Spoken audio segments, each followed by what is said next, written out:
pangako ng Panginoon sa mga umiibig sa Kanya. Pagpalain ng Diyos ang Kanyang salita. Hallelujah. At ito po ay atin ang pinagpapasalamat at tayo ay Kanyang pagpapalain.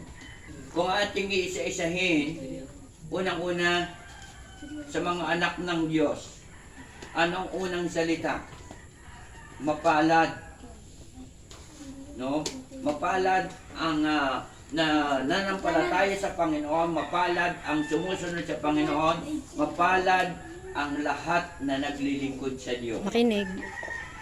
Sabi niya, sa salita niya, mapalad ang taong nananatiling tapat. Sa atin ay tapat tayo sa lahat ng bagay. Unang-una, tapat tayo sa Panginoon. Tapat tayo sa lahat ng bagay na ipinagkakatiwala sa atin.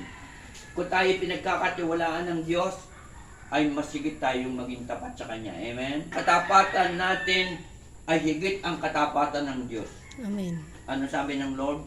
Hindi kita iiwan, Hindi pababayaan. pababayaan man. Amen. So ito'y panghawakan natin ang mga word na ito, at ito ang magpapatibay sa ating pananampalataya. Amen. Minsan nga meron isang kapatid tayo na situation, ang tinuturo ng Lord talaga sa atin, yung tayo ay magtiwala.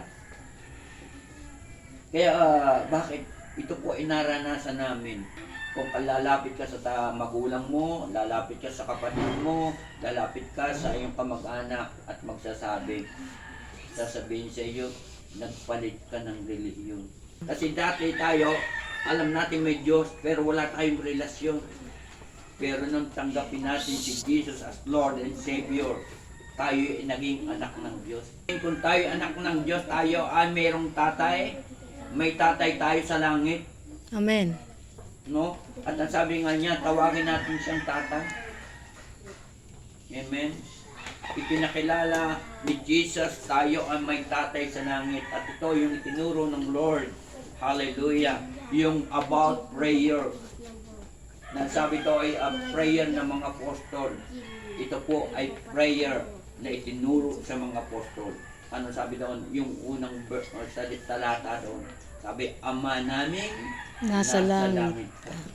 Sambahin Ang ngalan mo. dito sa lupa. Kung Gatuloy sa papaano langit. sinasamba sa langit. Yun ang itinuro. Meron tayong tatay. Bagamat sa mundong ito, maaaring tayo wala na yung sa ating bilang mga tatay natin na kay Lord na. Pero merong tatay tayong nananatili kailanman ay hindi mawawala. Amen. Hallelujah. Ano pa ang sabi dito? Una, mapalad at manatiling tapat sa kabila ng pagsubok. Daan lahat tayo sa pagsubok. Walang hindi.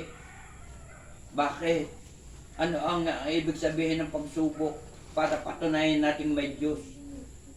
Kasi kung walang pagsubok, hindi tayo mananalangin. Pero dahil sa pagsubok, sabi ka doon sa Santiago chapter 1 verse 2, mga kapatid, magalak kayo kapag kayo'y dumaranas ng iba't ibang pagsubok. Ito ay makakatulong. Ano sa verse 3? Sapagkat alam ninyo na lalong magiging matatag ang inyong pananampalataya matapos inyong pagtagumpayan ang mga pagsubok. Lalo tayong tatatag sa pananampalataya. Ang pagsubok ang magtuturo sa atin tayo para maging matatag. Bakit? Lalapit tayo sa Diyos. Mananampalataya tayo sa Diyos. May dead end ba sa Diyos? Wala. Walang pwedeng humadlang. Amen? Dahil ikaw ay nananampalataya, bibigyan ka ng daan. Kaya nga, sabi ni Jesus, I am the way. Amen? Hallelujah. I am the way. So, kahit sabi nga, dead end yan, bubuksan niya ng Diyos. Amen. Thank you, Lord. Hallelujah. Walang pwedeng humadlang sa atin. Kahit tayo harangan dyan, bubuksan niya ng Diyos. Amen. Ang lahat ng bagay ay pag-aari ng Panginoon. Amen ba? Sabihin ang pagsubok, yung situation na hindi natin maunawaan. No? Ang Diyos ang magbubukas para tayo ay pagpalain. Amen. Para tayo ay palakasin. Amen. Para tayo ay magtagumpay. Para tayo ay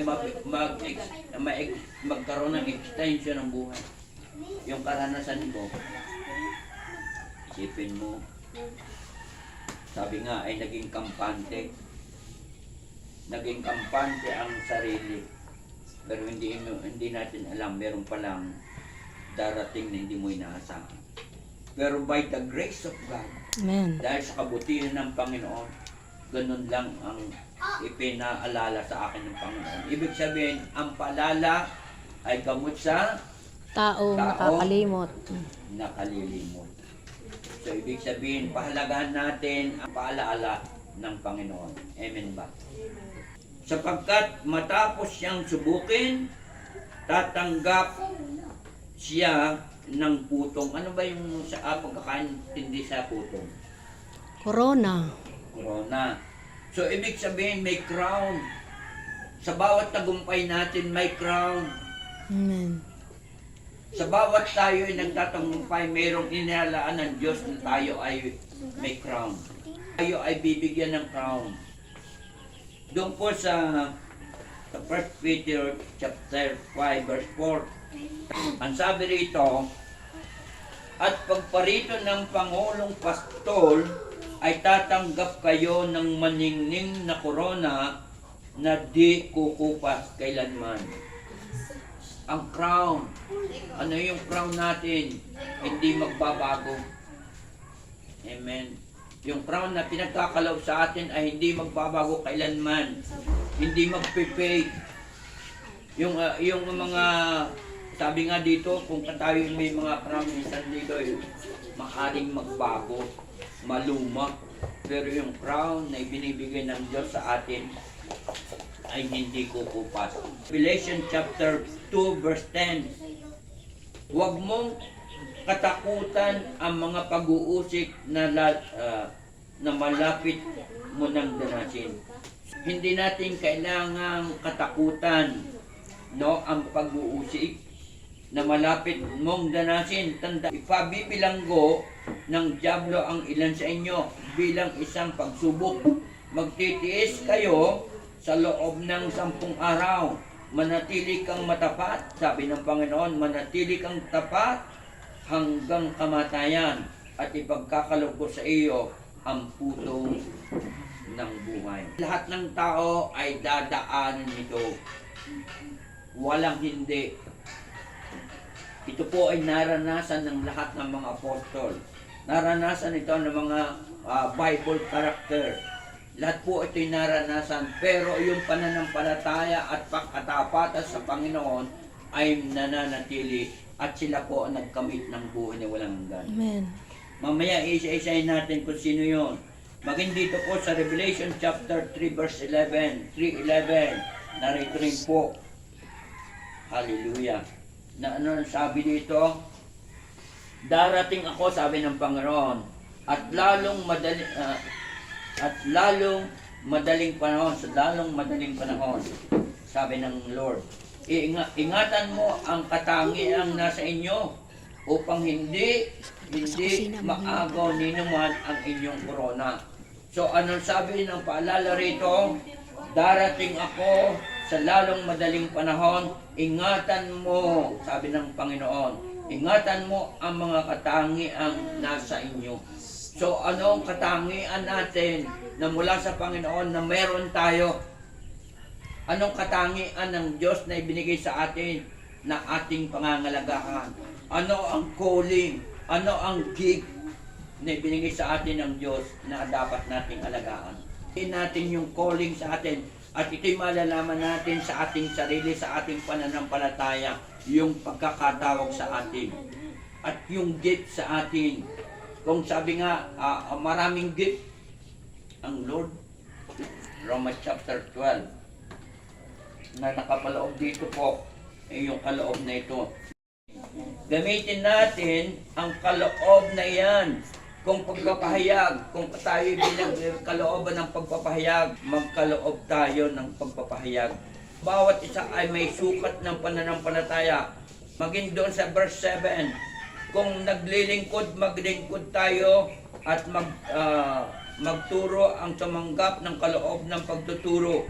Mangaral ang may kaloob ng pangangaral. Kung pagkaabuloy, mag-abuloy ng buong kaya.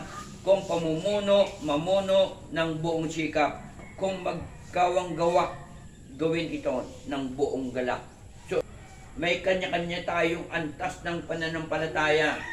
So, ibig sabihin, gamitin natin yung pananampalatayang ito sa kanya-kanyang kaparaanan na ibinigay ng Diyos. Gamitin tayo ng Lord. For example natin, yung gift na unang-una, sabihin na natin yung 2 bata. Yes, amen. Ang calling sa kanila ay maglingkod sa pamagitan ng paraan, maglinis, Amen. no? Salamat sa buhay ni Crisel at Mag-arrange ni ng upuan. Elise. Gift nila yun. So, ginagawa nila yun sa Panginoon. At Amen. sila ay mayroong ground. Amen. Hindi ito kalilimutan ng Diyos. Amen. Magtatagumpay sila. Thank you, Lord. Dahil sila ay naglilingkod sa Lord nang walang hinihinging Kapalit. kabayaran. May reward sila sa Diyos. Unang-una, iingatan sila araw-araw. Yung buhay na ibinigay, pinagkaloob sa kanila. Ito ay kanilang tatanggapin. Amen? Balikan natin yung verse ng Santiago chapter 1:12. Ito'y buhay ninangako ng Diyos o ng Panginoon sa na umiibig sa Kanya. So, kung tayo umiibig, hindi magbabago ang pangako ng Diyos sa bawat isa sa atin. Amen? Hindi magbabago ang pangako ng Diyos. Kung tayo nagmamahal sa Diyos, higit ang Diyos na tayo mamahalin Amen. at tayo pagpapalain. Tingnan natin. Sino mga taong dumaan sa pagsubok? Sa Bible character. Unang-una si Abraham. Handog mo sa akin ang anak mo. Si Abraham po ay hindi nagdalawang salita. Sinunod po na yung kanyang anak ay handog. Nung si Isaac ay patong na sa mga panggatong at sisindihan at siya po ay sasaksakin. Sabi ng Diyos, huwag. Napatunayan kung ikay tapat sa akin. Amen. So, ibig sabihin, pag tapat tayo sa Panginoon, hindi niya pahintulot na magkakaroon ka ng problema. Amen. Thank you, Lord. Ang ibibigay sa iyo ay pagpapala. Great provider. Kasi nung tanungin siya ni Isaac, si Abraham, sabi, tatay, may dala kang apoy at panggatong. Sino ang yan? Anong sabi? Hindi naman sinabi niyang ikaw. Tatakbo si Kasi Isaac. sinabing ikaw ay magtatatakbo si Isaac. Anong sabi? The Lord Will will provide. Ang Diyos ba hindi nag-provide? Nag-provide si Lord. At Amen. nakita niya mayroong isang tawag ay ram. Usa. Nakasabit yung ulo. Yung mga sungay sa isang bagin. At yun ang ibinigay ng Diyos para ihandog. Amen. Palakpak sa Lord. Thank you, Lord. Amen. Ibig sabihin, mabuti ang Diyos. Kaya ito'y pinangahawakan namin. The Lord Will provide. Amen.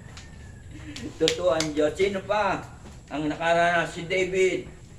Amen. Si David po ay isang kabataan. Siya po ay pastol ng tupa. Siya po ay nakipaglaban kay Goliath. At siya po ay pinangakuan ni Saul na magiging asawa ng kanyang anak. At nung maging asawa po niya, ang anak ni Saul, siya po ay naging bahagi ng sambahayan ng kaharian, ng hari. At bilang siya po ay, nung mapatay niya si Goliath, at siya po ay magaling na warrior, kinainggitan po si David. Nagselos na yung hari kasi nakikita na si David ay lahat ng gawin ay nagtatagumpay. Amen. dahil po siya ay hinirang at pinili ng Diyos. Amen. Siya po ay pinagbantaan, siya po ay pinag-interasan na patayin, pero hindi po niloob na siya ay mamatay. Ang namatay ay iyong hari. At siya po ang naging kapalit ng hari. At siya po ay naging hari. Nanatili po siya kanya yung humbleness at katapatan sa Diyos. Minsan na pwedeng patayin niya si Saul. Nasabi nga, pinatunayan niya na si Saul ay kanyang nalapitan na hindi alam ni Saul. Kung siya ay ang layunin siya ay patayin, ano po, hindi po niya ginawa na siya ay kumantik. Tinanggal lang po niya yung kaperasan ng tela ng kanyang damit at pinakita, ito ang kaperasan ng damit mo. Kung ikaw ay nais kong patayin, pwede kitang patayin. Pero ang sabi ng Panginoon, huwag mong gagalawin ang mga pinili ng Diyos. Amen. So, ibig sabihin, naniniwala siyang si Saul na pinili ng Diyos ay hindi pwedeng galawin ng sino man. Amen. Maging tayo. Sapagkat siya pinili ng Diyos. Maging tayo, Amen. Hallelujah. walang pwedeng kumitil ng buhay. Sila ay magbabayad ng napakalaki. At hindi nila pwedeng tayong gawan ng masama Amen. sapagkat sila ay malaki ang babayaran. Tayo'y anak ng Diyos. Pag-aari tayo ng Diyos. Amen ba? Kahit na tayo ay sabihan ng kahit sino, mananatili tapat ang Diyos sa atin. Hindi magbabago ang Diyos sa atin. Hindi. Makinig. Tapat ang Diyos sa atin lahat. Hindi magbabago. Kaya ibig sabihin, ang Diyos ay mananatiling tayo iingatan at mananatili yung presensya ng Diyos. Bakit? Nung tanggapin natin siya bilang Lord and Savior, ano ang tinanggap natin?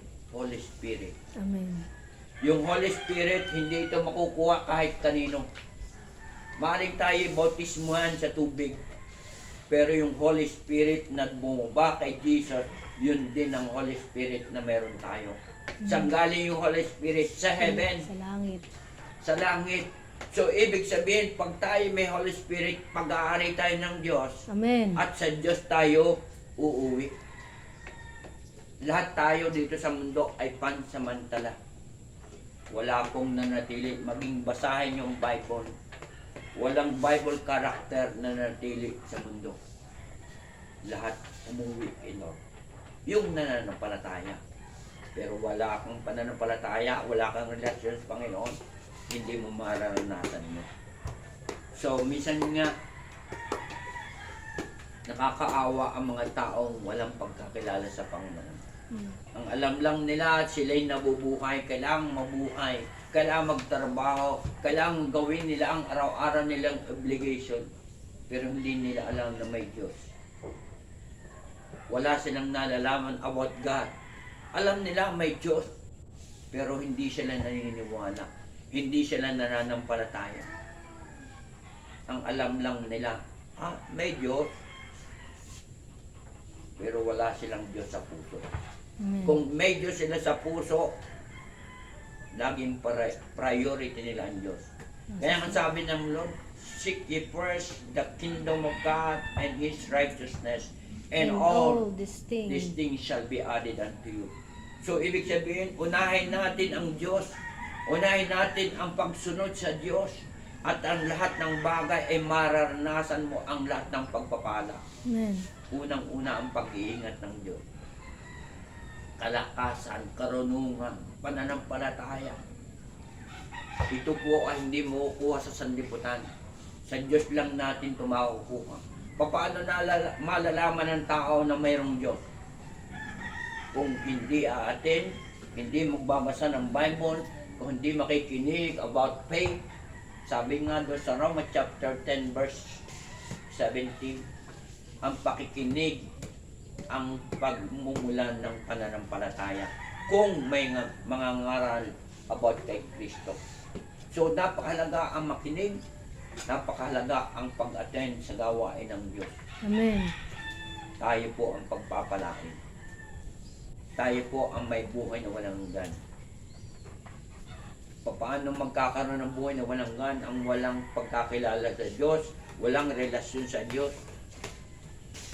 Ang may relasyon lang ang pupunta sa heaven. Amen. Walang iba. Paano ang iba? Tayo po ay pwedeng gamitin sa mga taong walang nakakakilala sa Diyos. Pwede nating kwento ang buhay natin. Pwede na ikwento natin na masarap ang maglingkod sa Lord. Amen. Pwede ikwento natin na masarap magpuri sa Panginoon. Amen. Ano pa? Sino pa ang si Jeremiah?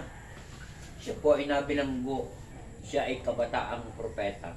Amen. Sino pa ang maihan tulad natin na sila po ay naging tapat at tagumpay? Si Daniel. Alam ba ninyong kwento ni Daniel? Mga bata. Si Daniel po ay tapat sa Diyos. Ang sabi dito, ang kwento ni kay Daniel, 3 beses siyang nananalangin sa buong maghapon. Nagbatas yung hari na sabi kailangan yung ginawa ng hari na revolto ay sasambahin. Pero si Daniel po ay hindi po sumamba sa revolto. Sabi po ng mga naiinggit, magkaroon po kayo ng batas na kailangan yung ginawa yung revolto ay sasamba ang kahit sino. Si Daniel po ay siya po ay Hudyo. Lahi ng mga Israelite. Hindi po siya sumamba. Yung naiinggit po, sinabi doon sa hari, magkaroon po kayo ng batas. Pag hindi po sumamba sa inyong revoltong ginawa, ay kailangan po ay parusahan. Ano po ang parusang dinanas ni Daniel? Sa inyo pong pagkakaintindi. Inihagis po sa kulungan ng mga leyon. Leyong ginutom. Sa palagay pa ninyo, hindi siya kainin. Praise Sa God. mga leyong gutom. Sa laman, gutom, sa karne, no? At nung siya po ay hagis, ano sabi po roon? Hinawakan ng Diyos ang bibig ng mga leyon. Pero hindi po siya kinain. Ibig sabihin, may Diyos si Daniel. Amen. Hindi siya kakainin, siya ay pagkakari ng Diyos. Sino pa sa Bible character ang nakaranas? Sino siya sa Daniel din to po, sa Book of Daniel? Si Shadrach, Meshach. Meshach, and Abednego. Ganun din po. Hindi po sila sumamba sa Diyos-Diyosan. Nagbatas din po yung hari doon. Ang sabi, kailangan po siya ay ihulog sa horno. Ano ba yung horno? Pag alam natin. Pugod. At ito po ay yung pinalakas yung matinding apoy. Alam ba ninyo yung naghulog? Yung kina Shadrach, Meshach, Abednego, siya po ang unang namatay. Sobrang init. Sa lakas ng apoy. Sila po ang una. Nung bumagsak po sa apoy, sabi ng hari, bakit? Di ba 3 sila? Apat Bakit ang naging nakita. 4? So, Praise ibig God. sabihin, hindi tinanggal yung damit, hindi tinanggal ang Giselle. lahat na suot. Hindi tinanggal Makinig kayo. lahat ang suot. Pero hindi po sila nasunog. Po. So, ibig sabihin, may himala sa Diyos.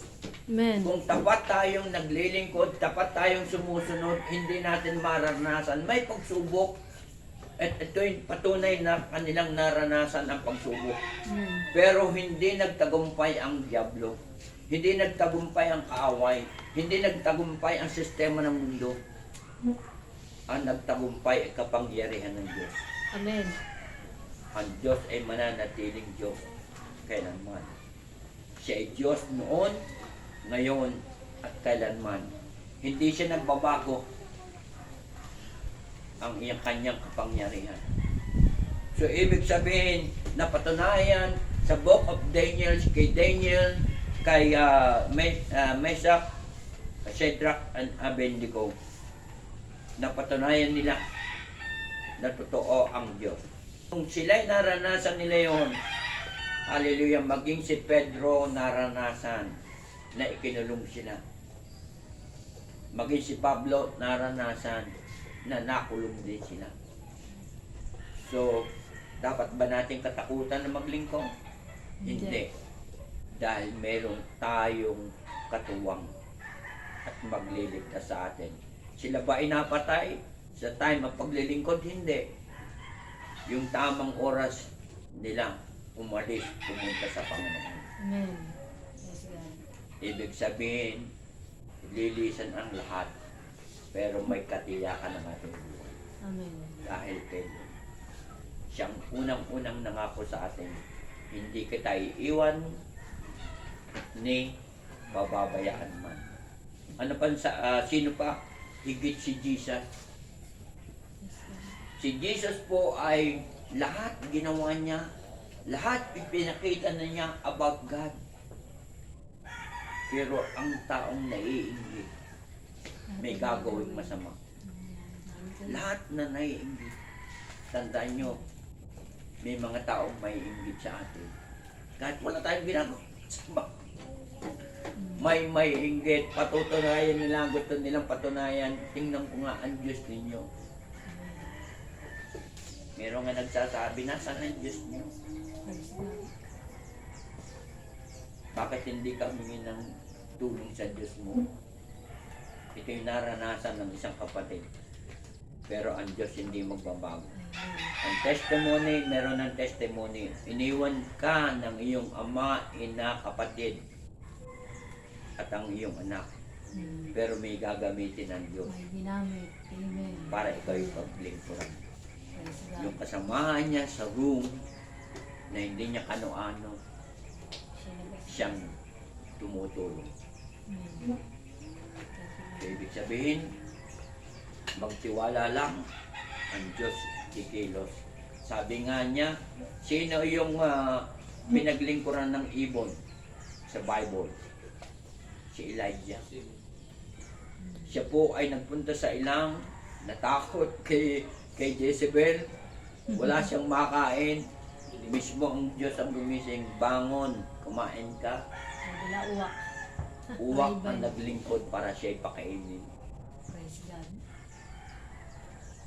So, ibig sabihin, mapapatunayan natin doon sa pagsubok sa lugar na hindi mo maintindihan, may ipadadala ang Diyos Amen. para ikaw itulungan. Kahit tayo.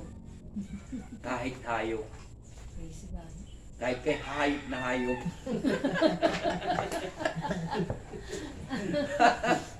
Gagamitin ng Diyos para ikaw ipakainin. Amen. Pag kumilos ang Diyos, wala siyang magagawa kundi sumunod. Ganong kapangyarihan ng Diyos.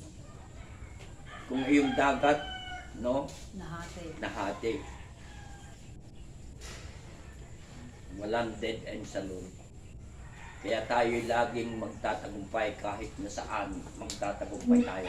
Ang kailangan lang ay nananampalataya, naniniwala sa Diyos. Yun ang kailangan natin. Pero pag wala tayong faith, useless. So ano pa? So ibig sabihin, tayong lahat ay pagpapalain ng Diyos at magtatagumpay. So ang tanong dito, papaano? Paano natin magagawa yun? Unang-una ang pagsunod. Obedience. Tingnan natin, basahin natin sa John chapter 14:23. One, dali. Basa.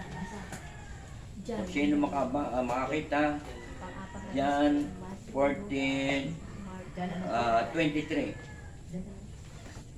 Pakibasa si Glenn. John 14. Oh, halika dito. 23. 14:23 po. Okay. 14.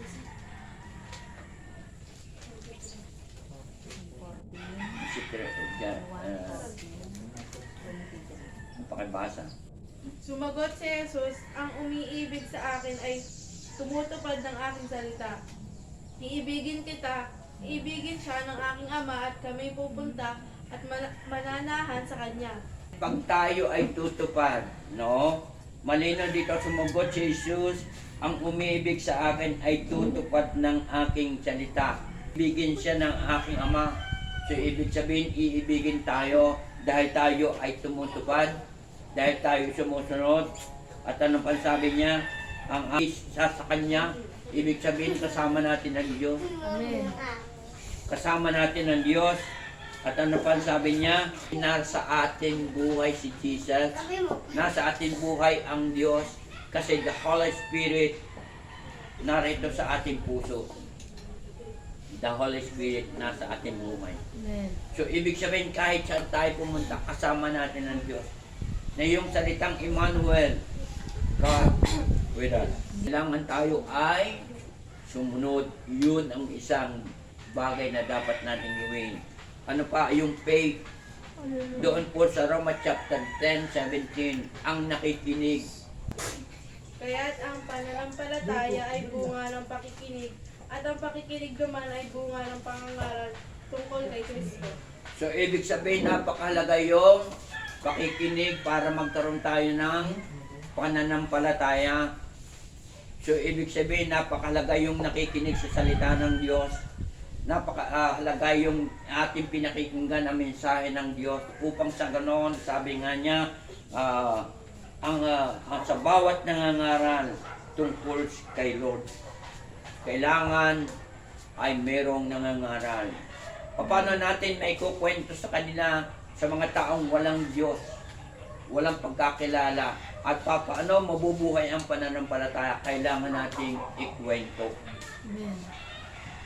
about God. So, ibig sabihin, may tungkulin tayo. At hindi po sa aksyon. Ano una? Obedience, yung faith, pangatlo, aksyon. Sa Santiago rin po nakasulat, 2:17. Ano po ang sabi doon? Pakibasa po. Kaya hindi naman, patay ang pananampalatayang walang kalakit na gawa. So, ibig sabihin, kailangan tayo may ginagawa. Hindi po pwede lang basta tayo nakinig, may Diyos, with action. Ayon sa ating pananampalataya. Ano pa ang dapat natin gawin para patunayan may Diyos? Kung hindi natin ito gagawin, paano may maniniwalang may Diyos? At totoo ang ating Diyos. Kung hindi natin ipakikita sa pamagitan ng ating ginagawa. Pero kung wala lang, hindi maniniwala ang sambayan mo na may Diyos ka. Kailangan makita sa buhay natin. Amen ba? Kailangan makita si Jesus sa buhay natin. So, ibig sabihin, una, obedience, faith, and action, at saka yung paniniwala sa salita niya. Ano ang sabi doon sa 1:1?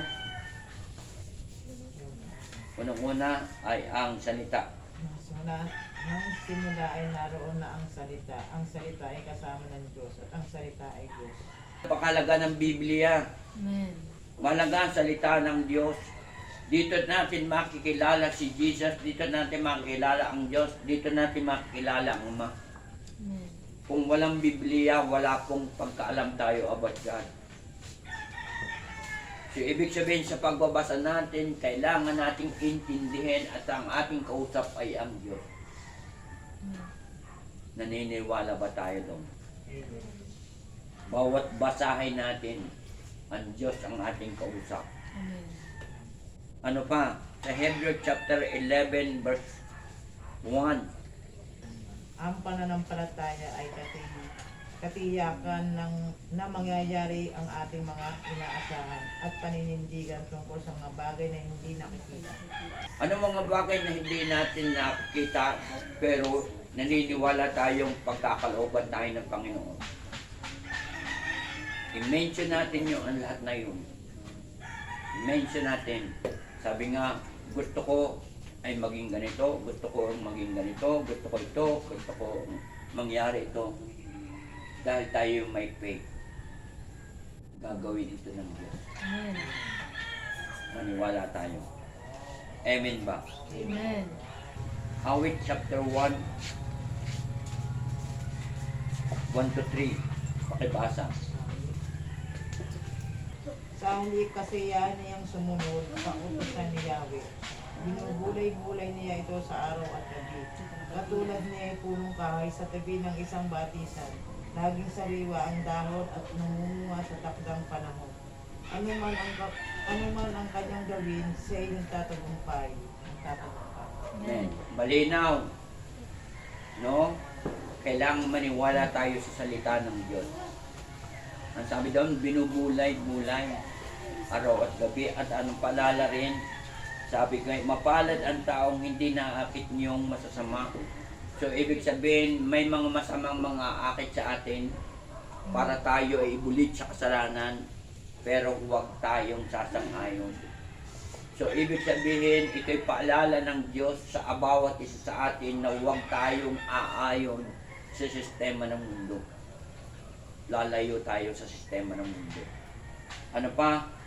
Sa verse 2, nagagalak siyang laging magsaliksik ng banal na aral. Ang utos ni Yahweh ay siyang binubulay gabi at araw. So, napakalaga ng Bible everyday. Read the Bible. Ang akin pong ginagawa every morning para mapatunayan natin. Hindi man natin masaulo ang Biblia, pero may matatandaan tayong pangako ang Diyos. Napakalaga nun. Yun ang ating pagkain spiritual. Ano sabi? Hindi lamang sa tinapay nabubuhay ang tao, kundi sa bawat salitang namumutawi sa bibig ng Diyos. Napakalaga ng Bible. Mahalaga ang salita ng Diyos. Salita ng Diyos ay Diyos. So sa verse 3, in the last verse na ating babasahin, ang katulad niya ay isang puno sa tabing batisan, sariwa ang dahot, laging namumunga sa kapanahunan, at anumang gawin, nakatitiyak na magtatagumpay. Sa halaman makikita ang may pananampalataya at tulad ng halaman. Ang halamang malusog, sariwa ang dahon, at laging namumunga sa kapanahunan. Ganon din tayo. Amen. Palakpak sa Lord. Palakpakan Lord. Namumunga. Mananariwa ang ating buhay, no? Lord. Mananariwa ang ating pananampalataya at may bunga ang ating pananampalataya sa Diyos ng kapurihan. Amen. Amen.